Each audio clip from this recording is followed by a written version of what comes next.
Vous pourrez commencer. Monsieur le Président, honorable membre du jury, chère audience, membre du gouvernement, bonjour. Pour répondre à mes conjoints du gouvernement, je leur poserai une question simple. Comment réclamer des droits de l'homme, des droits universels, alors que le droit régissant nos besoins primaires est tourbillé et plein de failles?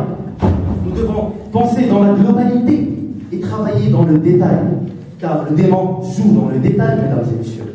En outre, le droit n'est pas un outil de profit socio-économique. Le droit garantit nos prérogatives, qui de sources sont extraites de nos cultures, nos religions, nos volontés historiques et notre futur.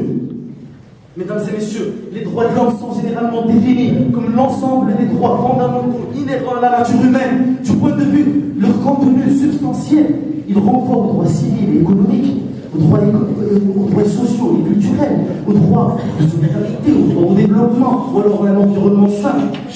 Mais la question qui se pose, chère audience, est la suivante. Où se manifeste cette universalité? Aux États-Unis peut-être, ou alors aux pays du Golfe, ou en Europe. Et les pays du tiers-monde, les pays en voie de développement, des pays qui réclament aussi leurs droits, selon le PAM, mesdames et messieurs, Programme alimentaire mondial. 805 millions de personnes souffrent de la faim dans le monde, soit une personne sur 9. La grande majorité des personnes souffrant de la faim vivent dans des pays en développement. La grande majorité des personnes sous-alimentées vivent en Asie, 526 millions de personnes. Un enfant sur 6, soit 100 millions d'enfants, souffrent d'insuffisance pondérale dans les pays en développement. Un enfant sur 4 souffre de retard de croissance dans les pays en développement. Et dans les pays en développement, 66 millions de personnes, d'enfants, en âge d'aller à l'école, ils vont le ventre vide dans 23 millions, rien qu'en Afrique.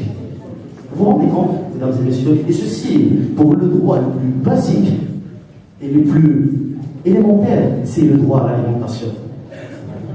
Et comme a dit Martin Roy, primez mes droits et il me restera celui de rêver.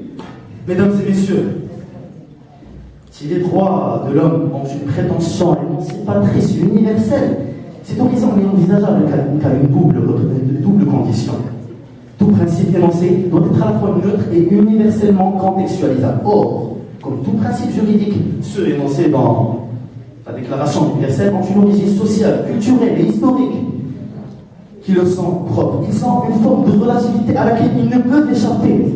Dès lors, à partir de quels fondements moraux des droits peuvent-ils prétendre à une forme de normativité universelle?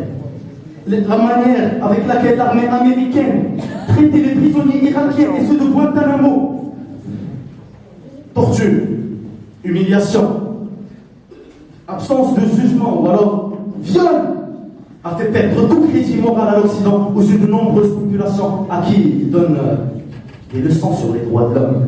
Il nous est reproché à juste titre que c'est au nom de la défense et la démocratie que les États-Unis et leurs alliés ont envahi l'Irak, alors que seules les raisons économiques. Mesdames et messieurs, pour conclure, dire que les droits de l'homme sont universalisables serait dire qu'ils sont applicables à tout moment et à tout lieu.